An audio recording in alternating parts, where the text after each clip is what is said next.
Welcome back to another story on Infidelity Tales Lab. Before we begin, tell us, where in the world are you watching from? Now, let's dive into today's story. Chapter 1, Blood Brothers. Marcus Long stood in the rain outside the small house in Detroit, watching through the grimy window as 6-year-old Tommy LeBlanc picked scraps of food off the floor. The boy's ribs showed through his torn shirt, and his eyes held the hollow look Marcus had seen too many times in war zones. Inside, Christina LeBlanc swayed on her feet, needle tracks visible on her arms. The life insurance money from her husband's death clearly funding something other than her son's welfare. Tommy's fine, she had slurred earlier when Marcus confronted her. Mind your own business. But it was Marcus's business. He'd made a promise to Russell LeBlanc in a foxhole in Afghanistan 3 years ago, moments before an IED took Russell's life. If something happens to me, take care of Christina and Tommy, Russell had whispered through blood-filled lungs. Promise me, brother. Marcus had promised, and Marcus Long never broke his word. The call to child services had been worthless. Christina had connections through her dealer, a low-level city official who made problems disappear for the right price. The system had failed Tommy, just like it had failed so many others. But Marcus wasn't the system. He was something else entirely. Standing 6'3" with the build of the man who'd spent 12 years in special forces. Marcus had learned that sometimes justice required taking matters into your own hands. His weathered face, marked by a scar from his left temple to his jawline, carried the weight of decisions most men never had to make. At 35, he'd killed 17 men in service to his country, and he'd never lost sleep over a single one. 3 weeks later, Christina LeBlanc was found dead of an apparent overdose. Her dealer, coincidentally, had been arrested the same night on charges that would put him away for 20 years. Charges based on evidence that mysteriously appeared in his apartment. Tommy was placed with Russell's sister in Colorado, where Marcus had quietly established a trust fund that would see the boy through college. Marcus drove home through the Detroit streets, past the house he'd bought with his military savings and disability pension. The neighborhood was quiet, tree-lined, the kind of place where people minded their own business and asked few questions. Perfect for a man who valued privacy. He pulled into his driveway and sat for a moment, studying the house he'd called home for 2 years. Inside, Ashley was probably asleep or pretending to be. Their marriage had been cooling for months, though Marcus couldn't quite pinpoint when or why. Maybe it was his frequent trips to check on Tommy, or the nightmares that still woke him some nights, or simply the fact that a man who'd spent his adult life in combat zones didn't easily adapt to suburban domesticity. Ashley Haynes had been a nurse at the VA hospital where Marcus received treatment for his injuries. Beautiful, blonde, with bright green eyes and a smile that could light up a room. She'd seemed to understand his struggles, had been patient with his adjustment to civilian life. They'd married after a year of dating, and for a while, Marcus thought he'd found peace. But peace, he was learning, was a fragile thing. Chapter 2, Fractures. Ashley Long stood in front of the bathroom mirror, applying makeup with practiced precision. At 28, she'd maintained the looks that had first caught Marcus's attention.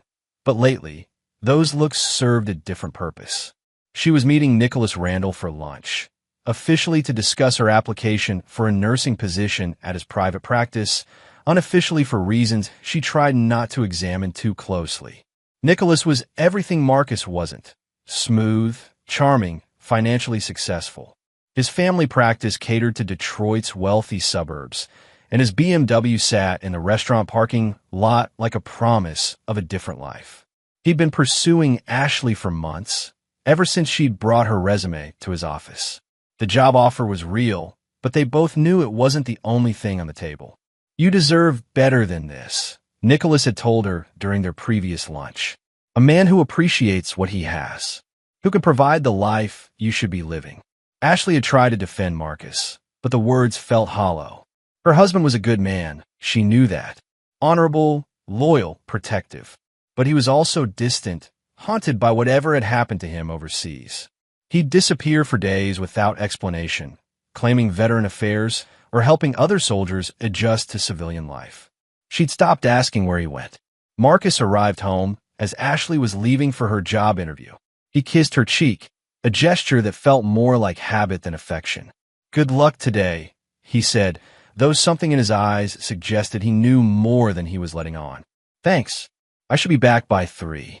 Marcus watched her drive away in her silver Accord, noting the time, the direction, the license plate number, habits from another life that died hard. He'd been trained to observe, to gather intelligence, to read people's intentions through their actions rather than their words. And Ashley's actions lately told a story she wasn't ready to speak aloud. He spent the morning cleaning his weapons, not because they needed it, but because the routine calmed him. The Glock 19 he'd carried in Afghanistan, the K-bar knife that had saved his life in Kandahar, the Remington 870 he'd bought for home defense. Each weapon was maintained to military specifications, oiled and ready, though he hoped never to need them again. The phone rang at 11:47 a.m. Marcus answered on the second ring. "Marcus Long. This is Detective Bailey from Detroit PD. We met a few months ago regarding the LeBlanc case." Marcus remembered Corey Bailey, a good cop who tried to help Tommy before the bureaucracy shut him down. "What can I do for you, Detective?" "There's been some interest in Christina LeBlanc's death. Internal Affairs is asking questions about the timing, about who might have had access to information about her dealer's operation." Marcus's voice remained steady. "I'm sure you handled everything by the book." "I did. But Marcus," Bailey's voice dropped. "Be careful. There are people who think Russell's friends might have been more involved than they let on. People with long memories and short tempers." The line went dead. Marcus set down the phone and walked to his kitchen window, which offered a clear view of the street. A dark sedan sat at the corner, 2 men inside, one talking into a radio. They'd been there for 20 minutes. Marcus smiled grimly. He'd dealt with surveillance before, both conducting it and evading it. If someone wanted to play that game, he was ready. But first, he had other business to attend to.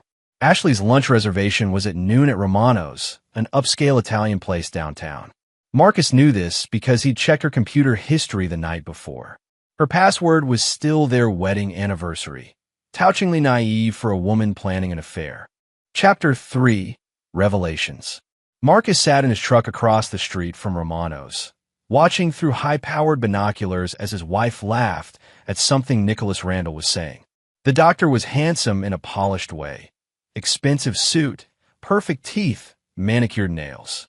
The kind of man who'd never had dirt under his fingernails or blood on his hands. They were sitting in a corner booth, Ashley's hand resting on top of Nicholas's on the white tablecloth. Even from a distance, Marcus could read their body language. The way Ashley leaned toward Nicholas, how their fingers intertwined, the intimate smiles they shared. This wasn't a job interview. This was a couple in love, or at least in lust. Marcus felt something cold settle in his chest.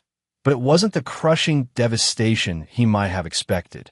Instead, it was the same calm that had come over him in combat when everything went to hell, a crystalline clarity that burned away all emotion except purpose. His phone buzzed with a text from Ashley. "Interview running long. Might be late tonight. Don't wait up." Marcus typed back, "Good luck. Love you." But love, he realized, was past tense now. He followed them from the restaurant to Nicholas's condo downtown, a converted warehouse in the trendy riverfront district. From his vantage point in a parking garage across the street, Marcus watched them disappear into the building. Ashley's car would be parked in the guest section of the underground garage. She was learning to be careful about appearances, though not careful enough. Marcus made 3 phone calls. The first was to a private investigator named Grant Cannon, a former Delta Force operator who owed Marcus a favor from their time overseas. Grant could get photos, video, whatever evidence might be needed later. The second call was to Spencer Sherman, a computer specialist who'd been in Marcus's unit before transferring to cyber warfare. Spencer could hack anything with a circuit board and had been making a very comfortable living in the private sector since his discharge. The third call was to Alfred Copeland, who officially ran a security consulting firm and unofficially provided services that fell into legal gray areas. Alfred had been Marcus's commanding officer for 3 years and understood that sometimes civilian problems required military solutions. "I need a full background workup on 2 subjects," Marcus told Alfred after exchanging pleasantries. Nicholas Randall, family practice physician, lives downtown Detroit. And I need to know who's been watching my house. Personal or professional? Both. Alfred's voice carried understanding. I'll have what you need by tomorrow. You want me to ask what this is about? Better if you don't. Roger that. Watch your six, Marcus. Marcus drove home, his mind already shifting from hurt husband to tactical mode. Ashley's betrayal was a wound, but wounds healed. What mattered now was gathering intelligence, identifying objectives, and developing a plan of action. He found Ashley in the kitchen when he arrived, still in her interview clothes, but somehow different. Guilty, excited. The flush in her cheeks and the way she avoided his eyes told him everything he needed to know about how her afternoon had gone. How was the interview? Marcus asked, settling into his chair at the kitchen table. Good. Really good. Dr. Randall said he'll have a decision by next week. Ashley busied herself making coffee, her back to Marcus. How was your day? Productive. Had some interesting conversations. Ashley turned, studying his face. Marcus had learned to school his expressions long ago, and she found nothing there but mild interest. With who? Old friends. You know how it is with military guys. We like to keep in touch. That night, Ashley went to bed early, claiming exhaustion. Marcus sat in his study, a converted bedroom where he kept his military memorabilia, awards, and photographs from his service. Russell LeBlanc's picture sat on the desk, taken during their last leave together. Russell had been grinning, arm around Christina, completely unaware that his wife would betray his memory and endanger his son. Marcus opened his laptop and began typing. If Ashley wanted to play games, he'd show her how a professional played. But first, he needed to understand exactly what kind of enemies he was facing. The surveillance team, Nicholas Randall's background, Ashley's motivations, all pieces of a puzzle that would determine his next moves. By dawn, Marcus had the framework of a plan. It would be elegant, thorough, and absolutely devastating. Ashley and Nicholas thought they were writing a love story. Marcus would teach them they were actually starring in a tragedy. Chapter 4. Intelligence Gathering. The knock came at Marcus's door at exactly 0800 hours. Alfred Copeland stood on the porch, looking like any other businessman in his charcoal suit and wire-rimmed glasses. Only someone with military experience would notice the way he carried himself, the way his eyes constantly scanned for threats or the slight bulge under his left armpit. Coffee? Marcus asked, leading Alfred into the kitchen. Black. Alfred set a manila folder on the table. Your surveillance team is interesting. Detroit PD Internal Affairs, but they're not investigating you for Christina LeBlanc. They're looking for Russell's old unit because someone's been asking questions about military contractors working in Michigan. Marcus poured 2 cups and sat down. What kind of questions? The kind that suggest someone thinks Russell might have been involved in activities beyond his official military record. Someone with enough juice to get IA to do their dirty work. Alfred opened the folder, revealing photos and documents. Nicholas Randall, 32, graduated University of Michigan Medical School. Established his practice 4 years ago with a loan from his father-in-law, Senator Donald Parrish. The name hit Marcus like a physical blow. He'd heard of Parrish during his military service, a defense contractor's wet dream, consistently voted for expanded military budgets, while his family's companies somehow managed to win a disproportionate number of contracts. Parrish's daughter is Elena Parrish Randall, Alfred continued. Married to Nicholas 5 years ago. Separation filed 3 months ago. Divorce proceedings ongoing. Guess who's representing her in the divorce? Marcus studied the photograph of Elena Parrish Randall. Beautiful brunette, expensive clothes, the kind of woman who'd never forgiven her husband for looking at other women. Let me guess, someone who specializes in taking cheating husbands for everything they're worth. Bingo. And get this, the separation was filed the same week Nicholas first contacted your wife about the job position. The pieces were falling into place. Nicholas wasn't just cheating on his wife. He was setting up Ashley as evidence for his own divorce proceedings. A man looking to trade one wife for another probably tried to minimize what he'd lose in the settlement. There's more, Alfred said, sliding another photograph across the table. This is Pablo Johns, Parrish's chief of staff. He's the one who got IA interested in Russell's unit. Apparently, someone convinced the senator that Russell was involved in unauthorized weapons trafficking, and Parrish wants to know if any of his old friends might have inherited the business. Marcus laughed, but there was no humor in the sound. Russell sold vacuum cleaners door to door before he enlisted. The most illegal thing he ever did was keep a Nazi knife he took off a dead Taliban commander. I know that. You know that.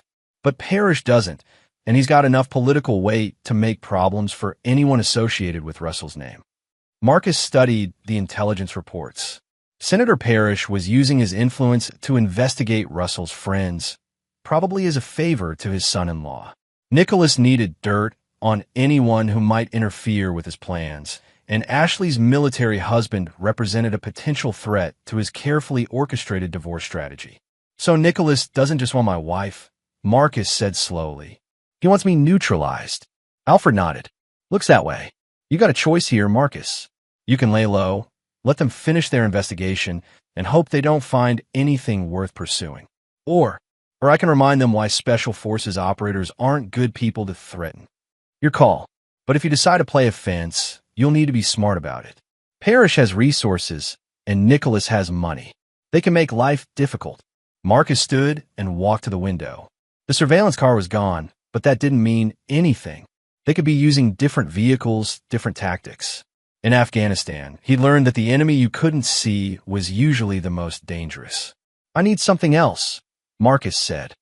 Complete financial records on Nicholas Randall and Elena Parrish Randall. Medical practice income, assets, debts, everything. And I need to know about their social circle, who they trust, who they owe favors to, who might be willing to sell information.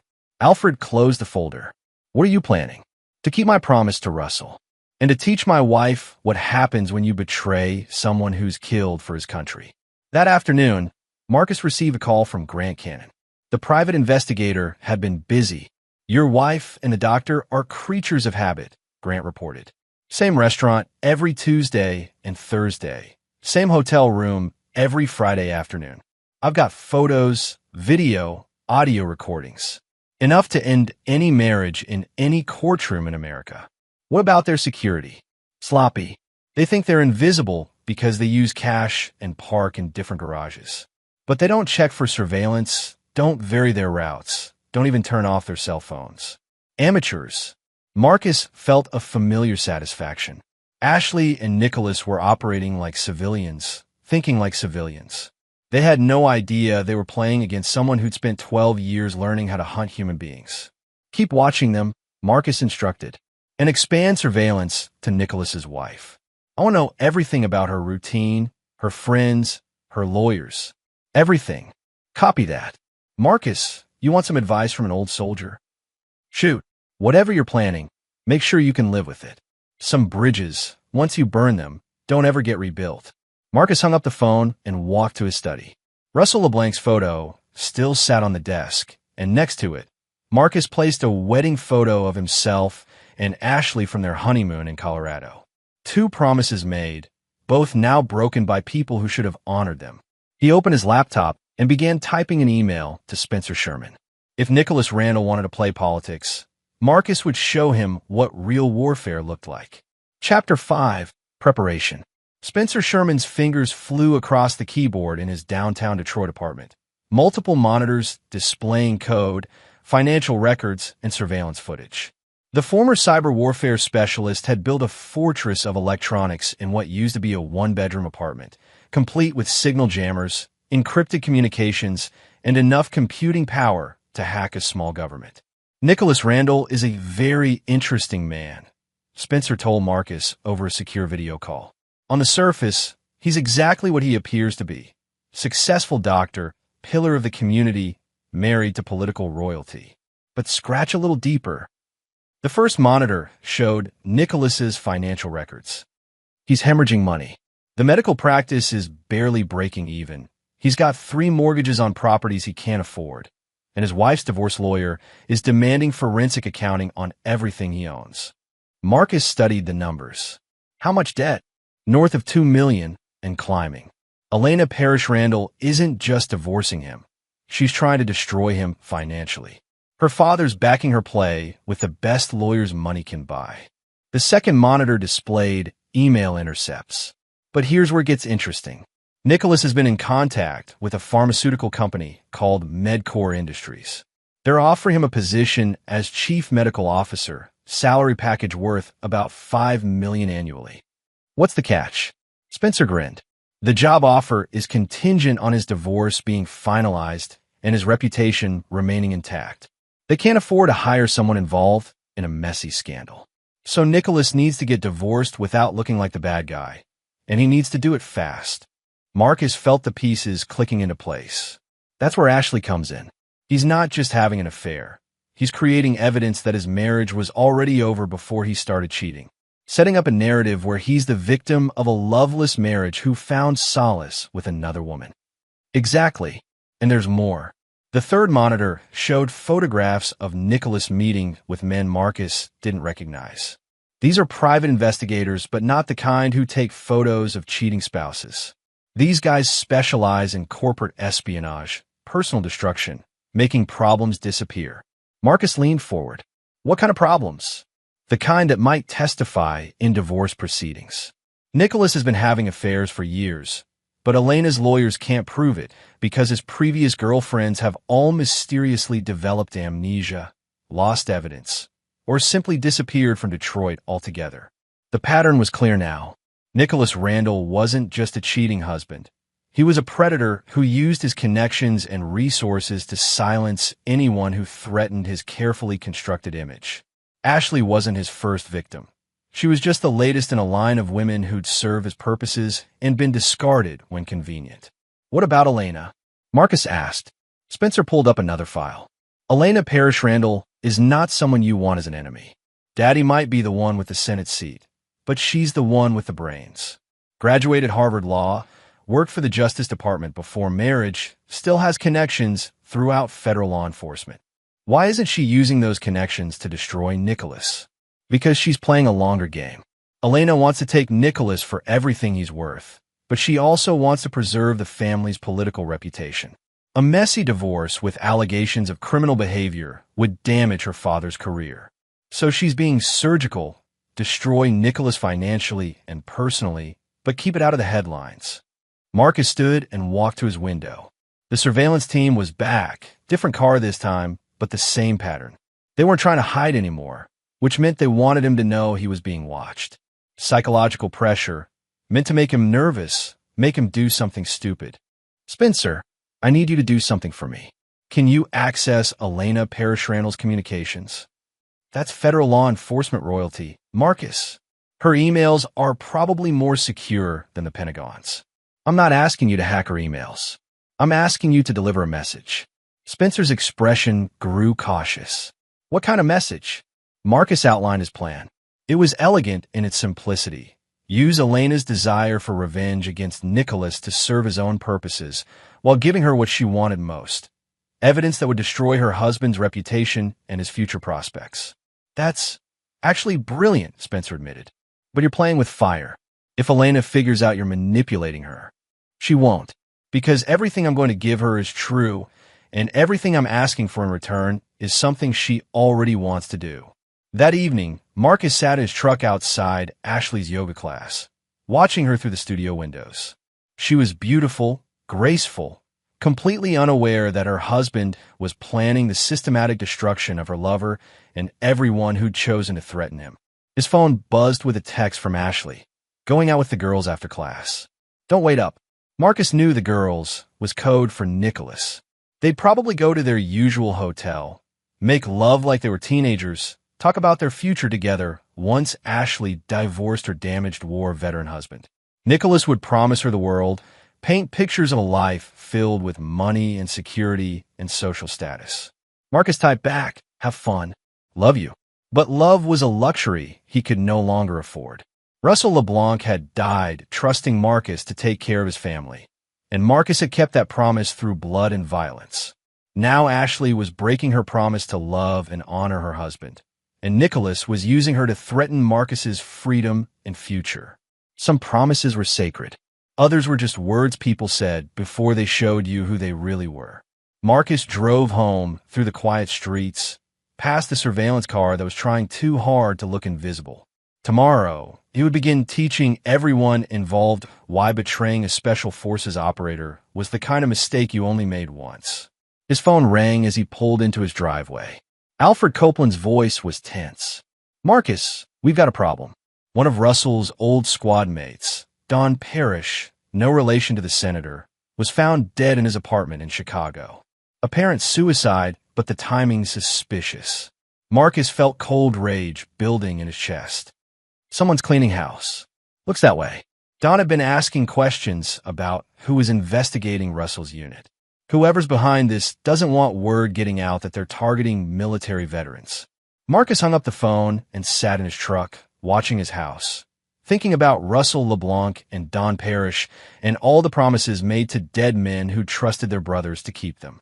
Tomorrow, the war would begin in earnest. Chapter 6. The Trap. Elena Parrish Randall sat in her father's study in Bloomfield Hills, reviewing financial documents that painted a picture of her husband's spectacular greed and stupidity.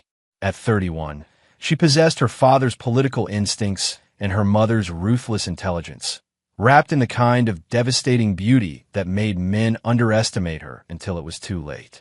The anonymous email had arrived at precisely the right moment.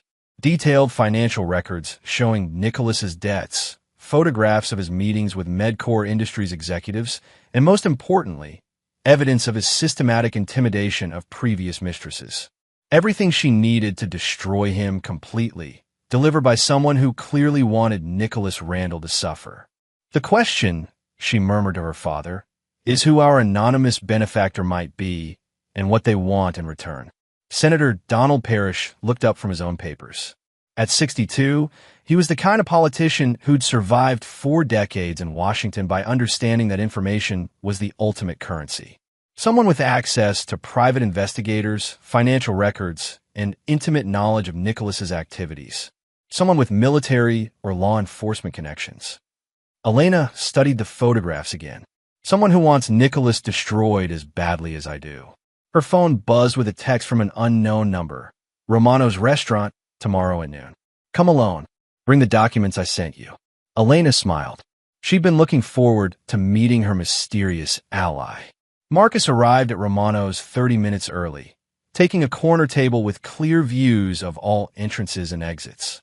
He wore a dark suit that concealed the Glock holstered at his hip, and his appearance had been carefully calculated to suggest military precision without obvious threat.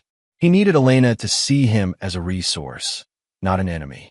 She arrived exactly on time, moving through the restaurant with the confidence of someone who'd never been afraid of anything in her life. Tall, elegant, expensively dressed, with intelligent eyes that missed nothing.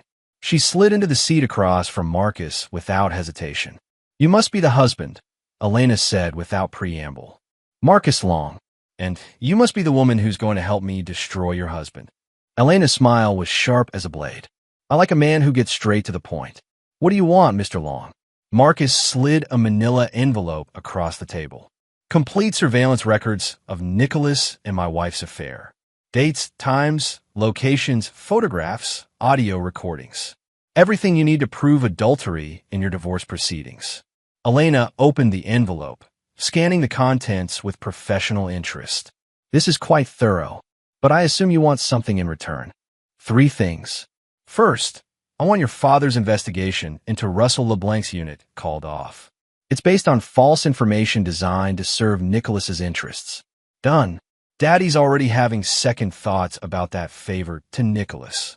"Second, I want information about the people Nicholas hired to intimidate his previous girlfriends. Names, contacts, payment records." Elena's eyes narrowed. "Planning some intimidation of your own?" "Planning to prevent them from intimidating anyone else." "And the third thing?" Marcus leaned forward. "When Nicholas's world falls apart, and it will, I want your word that you won't interfere with whatever happens to him next." Elena studied Marcus for a long moment, seeing something in his eyes that made her glad they were on the same side. "You're not planning to divorce your wife, are you? You're planning something much more permanent." "I'm planning to keep the promises I've made. Everything else is just details." Elena extended her hand across the table. Mr. Long, I believe we're going to be excellent partners. They shook hands, and Marcus felt the final piece of his plan slide into place. Elena Parrish Randall was exactly what he'd hoped for. Intelligent, ruthless, and completely committed to destroying Nicholas Randall. With her resources and his skills, they would tear apart everything Nicholas had built, piece by piece. That night, Marcus sat in his study, cleaning his weapons while Ashley slept in their bedroom. Tomorrow, she would discover that her husband knew about the affair, but not in the way she expected. Tomorrow, Nicholas would learn that threatening a Special Forces operator's family had consequences that extended far beyond anything he could imagine. Marcus opened his laptop and typed a brief email to Grant Cannon. Execute Phase 1 tomorrow morning. Full surveillance package to Elena Parrish Randall by noon. Audio recordings to Ashley Long by 2 p.m. He closed the laptop and picked up Russell LeBlanc's photograph. Almost done, brother, he whispered. Just a little longer. Outside, the surveillance car sat in its usual position, the two men inside probably wondering why their target seemed so calm, so controlled.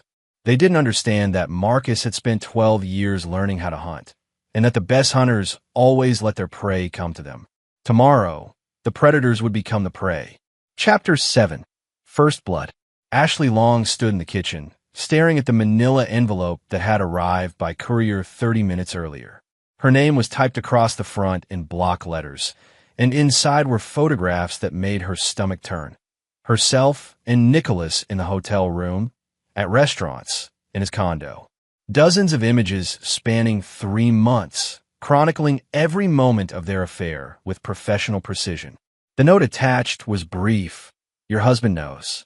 Come home immediately if you want to save your marriage. Otherwise, keep walking and don't look back. Ashley's hand shook as she dialed Nicholas's number. The call went straight to voicemail. She tried his office, his condo, even his country club. Nothing. It was as if Nicholas Randall had simply vanished from the face of the earth. Marcus arrived home at exactly 3 p.m., as the note had promised. He found Ashley sitting at the kitchen table, the photograph spread in front of her like evidence at a crime scene. We need to talk, Ashley said, her voice barely above a whisper. Marcus hung up his jacket and sat down across from her. His face showed no emotion, no anger, no hurt, just the calm expression she'd learned to fear during their worst arguments. About what? Marcus asked. You know what? Ashley gestured at the photographs. How long have you known? Known what, Ashley? That my wife has been fucking another man for 3 months? That she's been lying to me every day, planning to leave me for someone with more money? That she's been meeting with lawyers about divorce proceedings while pretending everything was fine at home? Each word hit Ashley like a physical blow. Marcus's voice remained calm, conversational, as if he were discussing the weather rather than the destruction of their marriage. Marcus, I can explain. No need. You fell in love with someone else. It happens. People grow apart, find they want different things. I understand. Ashley looked up at him, confused by his reasonable tone. You understand? Of course. You married a broken soldier with nightmares and trust issues.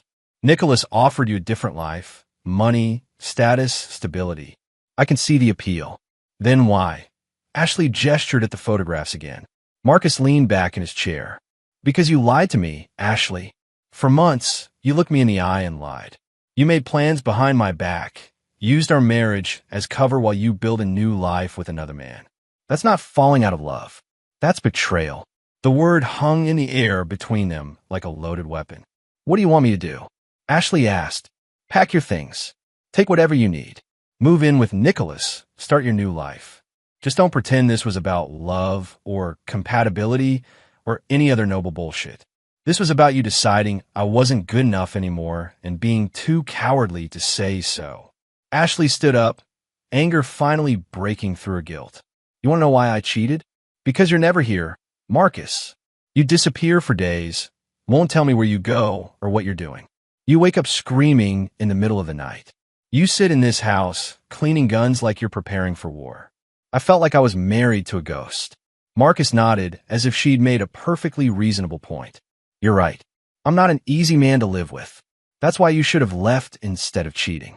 I try to make it work. No, you try to have it both ways. Keep the security of being married while exploring other options. That's not trying to make it work. That's hedging your bets. Ashley stared at him, seeing something in his eyes that made her take a step backward. What happened to Nicholas? I can't reach him anywhere. Marcus smiled, and for the first time, Ashley saw something dangerous in the expression. Why don't you ask Elena Parrish Randall? I'm sure she'd love to discuss her husband's whereabouts. The blood drained from Ashley's face. You told his wife? I didn't have to. Elena's been watching Nicholas for months, building a case for their divorce. She has photographs of every woman he's been with, financial records showing his debts, evidence of him intimidating his previous mistresses into silence. Nicholas has been playing this game for years, Ashley. You were just the latest victim. Ashley sank back into her chair as the full scope of her situation became clear. Nicholas hadn't been planning to leave his wife for her. He'd been using her as ammunition in his divorce proceedings, setting up a narrative where his marriage had failed due to irreconcilable differences rather than his own infidelity. But you already knew that, Marcus continued. Elena's lawyers contacted you yesterday morning, offered to pay for your testimony about Nicholas pursuing a married woman, about him promising to leave his wife, about all the lies he told you to get you into bed. Ashley's silence was confirmation enough. So here's what's going to happen, Marcus said, standing up. You're going to take Elena's money and testify against Nicholas. You're going to help her destroy him in court, take him for everything he's worth. And when that's done, you're going to disappear from Detroit and never contact me again. And if I don't, Marcus's smile widened. Then I'll release the photographs to your nursing supervisors, to your family, to everyone you've ever worked with or cared about. I'll make sure the whole world knows exactly what kind of woman you are. Ashley looked at the man she'd married, seeing him clearly for the first time. Not a broken soldier struggling with civilian life, but a predator who'd been watching, planning, waiting for the right moment to strike. She'd betrayed him, and now he was showing her what real betrayal looked like. I loved you, Ashley whispered. No, Marcus replied. You love the idea of me, the hero husband, the man who'd fought for his country and come home to build a quiet life with you. But you never loved the reality of who I am. And now you get to learn exactly who that is. Ashley went upstairs to pack. Marcus remained at the kitchen table, studying the photographs of his wife's betrayal with the same detached professionalism he'd once used to study enemy positions in Afghanistan. His phone buzzed with a text from Elena Parrish Randall. Nicholas found in his office this morning. Apparent suicide. Left a full confession about his financial crimes and previous affairs. Divorce proceedings concluded in my favor. Thank you for your assistance. Marcus deleted the text and smiled. Nicholas Randall would never threaten anyone's family again. Chapter 8. Dominoes Fall. The news of Nicholas Randall's suicide dominated Detroit's social media for exactly 48 hours before Elena Parrish Randall's lawyers released documents that transformed the story from tragedy to cautionary tale. Financial fraud, systematic intimidation, serial adultery. The man who'd appeared to be a pillar of the community was revealed as a predator who destroyed lives for sport. Ashley sat in her sister's apartment in Chicago, watching the news coverage with growing horror. The suicide note, read aloud by a stone-faced police detective, painted Nicholas as a man overwhelmed by guilt over his treatment of women, his financial crimes, his betrayal of his wife's trust. There was no mention of murder, no suggestion of foul play, just a broken man who'd finally faced the consequences of his actions. But Ashley knew better. She'd seen something in Marcus's eyes, heard something in his voice that told her Nicholas's death was no suicide. Her husband, ex-husband now, the divorce papers had been filed within hours of her leaving Detroit, had killed before. She'd always known that, had seen the commendations and service records that spoke in euphemisms about direct action and neutralizing threats. What she never understood was that Marcus viewed betrayal as a type of warfare. Her phone rang. Elena Parrish Randall's name appeared on the caller ID. Ms. Haynes. Elena's voice was crisp, professional. I wanted to thank you for your testimony in my divorce proceedings. Your willingness to speak truthfully about my late husband's behavior was illuminating. I just told the truth about what he promised me. Of course. and I want you to know that the financial settlement we discussed will be honored in full. $200,000 deposited into the account you specified. Ashley closed her eyes. Blood money. Payment for helping destroy the man she'd thought she loved. What about the investigation into his death? What investigation? The police found no evidence of foul play. Nicholas left detailed records of his financial irregularities, confessions of his affairs, even a complete list of the women he'd intimidated into silence over the years. He'd been planning his suicide for weeks. You don't really believe that. Elena's silence stretched long enough to make Ashley uncomfortable before she spoke again. Ms. Haynes, my late husband, was a predator who destroyed lives for his own gratification. He used his position, his connections, and his family's resources to silence victims and escape consequences. If someone helped him face justice, I consider that a public service.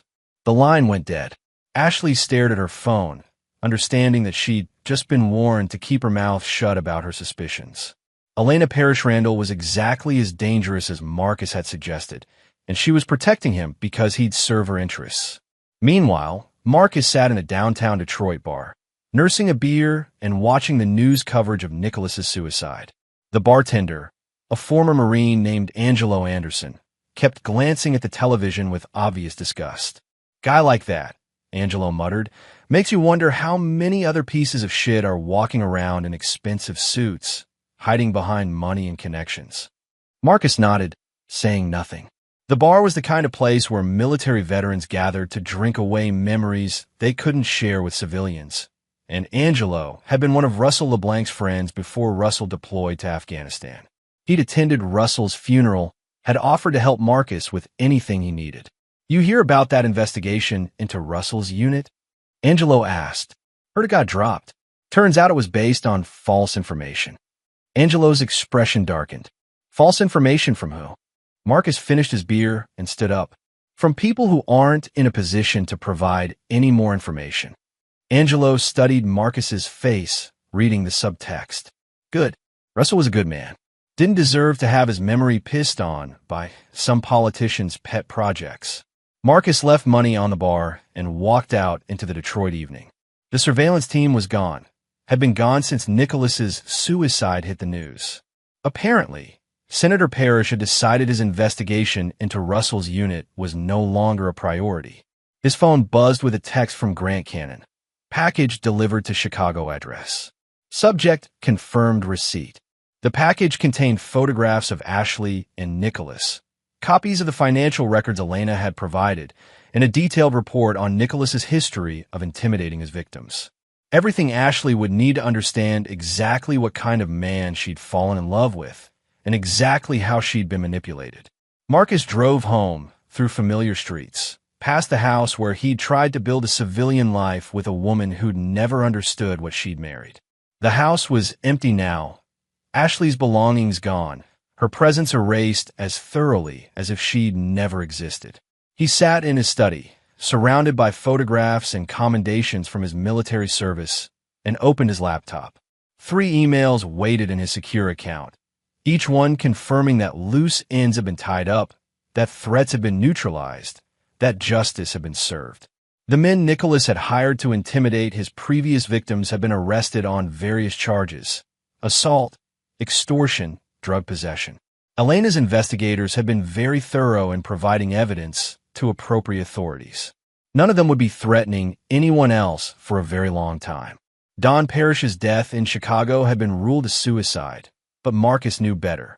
Someone had been cleaning house, eliminating potential witnesses to the false investigation of Russell's unit. That someone was now sitting in a federal prison, having been arrested for unrelated firearms violations based on an anonymous tip to the ATF. Senator Parrish had announced his retirement from politics, citing health concerns and a desire to spend more time with his family. Elena had provided her father with enough information about his association with Nicholas to convince him that a quiet exit from public life was preferable to a public scandal. Marcus closed the laptop and walked to his bedroom. For the first time in months, he expected to sleep without nightmares. The promises he'd made to Russell LeBlanc had been kept. The threats to his own safety had been eliminated. The people who betrayed him had faced consequences appropriate to their crimes. Tomorrow, he would begin rebuilding his life. But tonight, he would sleep the sleep of a man who'd completed his mission and come home victorious. Chapter 9. Resolution. 6 months later, Marcus Long stood in the cemetery where Russell LeBlanc was buried, holding the hand of a 6-year-old boy who bore his father's eyes and his mother's delicate features.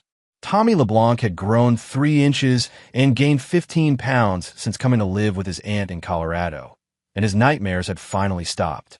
"Uncle Marcus," Tommy said, using the title Marcus had taught him, "Daddy would be proud of you, wouldn't he?" Marcus knelt beside the grave marker, straightening the American flag that marked Russell's service. "What makes you say that, buddy?" "Aunt Sarah says you kept your promise to take care of me. She says promises to dead people are the most important kind." Marcus felt something loosen in his chest, a tension he'd carried for so long he'd forgotten it was there. "Your daddy was my best friend, Tommy. Taking care of you isn't a burden, it's an honor." They stood together in the Colorado sunshine, 2 survivors of different wars, bound together by love for a man who died believing his sacrifice meant something.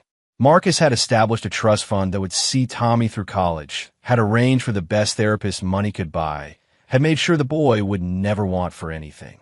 Marcus's phone buzzed with a text from Spencer Sherman. Ashley Haynes married insurance salesman in Phoenix last month.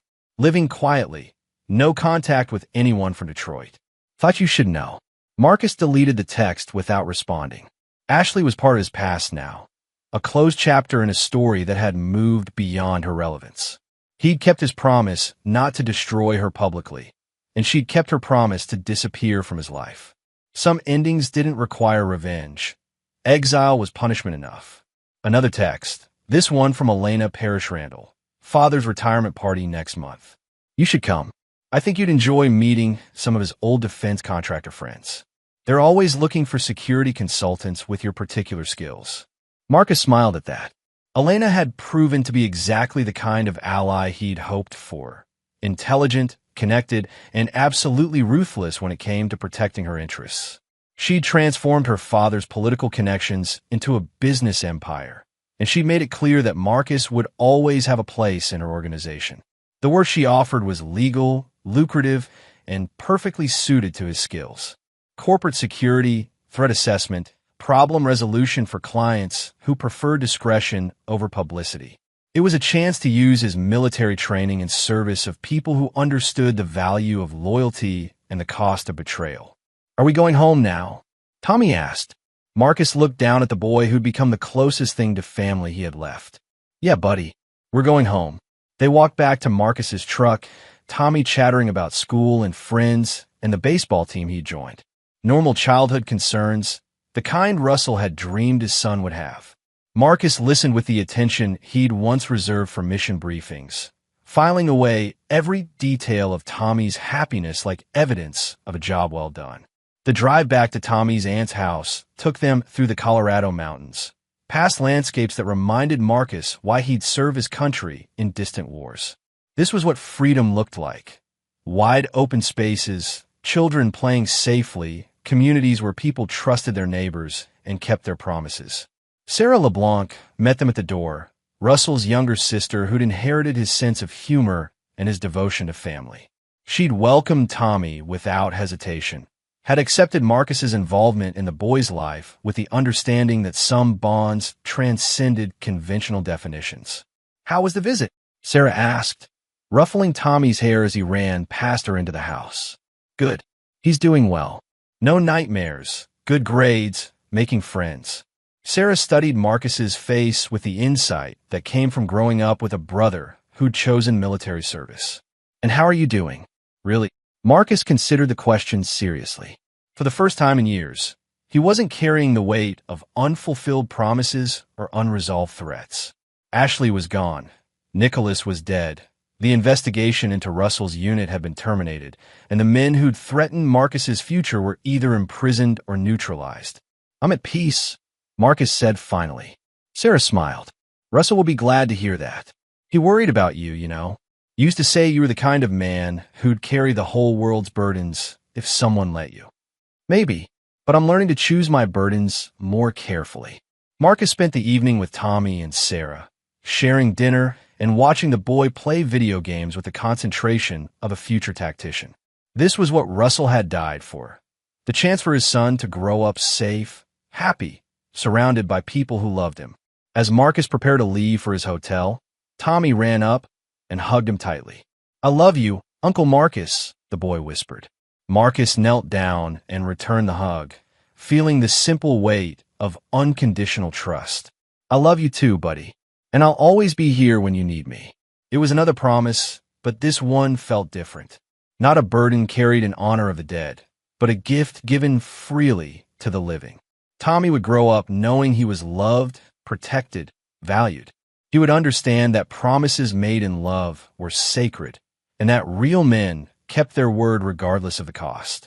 Marcus drove back to his hotel through the mountain night, thinking about the future Elena had offered him and the life he was building from the ashes of his marriage. He learned that some betrayals were unforgivable, that some enemies had to be destroyed rather than defeated, and that justice wasn't always found in courtrooms or delivered by institutions. But he'd also learned that loyalty was still rewarded, that promises kept in darkness were often more valuable than those made in light, and that sometimes the best revenge was simply living well while your enemies faced the consequences of their choices. His phone rang as he reached the hotel. Alfred Copeland's name appeared on the caller ID. "Marcus, I've got a proposition for you. Private military contractor, government consulting, very lucrative. Interested?" Marcus smiled as he parked the truck. "Send me the details. I think I'm ready to get back to work." The war was over. It was time to start planning the next campaign. As he walked into the hotel lobby, Marcus felt the familiar satisfaction of a mission completed successfully. Russell LeBlanc's son was safe, his enemies were defeated, and his promises were kept. Some men measure their lives in money earned or status achieved. Marcus Long measured his in promises kept and enemies destroyed. By that standard, he was a very successful man indeed. And there you have it. Another story comes to an end. What did you think? I'd love to hear your thoughts in the comments below. If you enjoy this story, consider joining our community by subscribing. It means the world to us. For more stories like this one, check out the recommended videos on screen. And I'll see you there.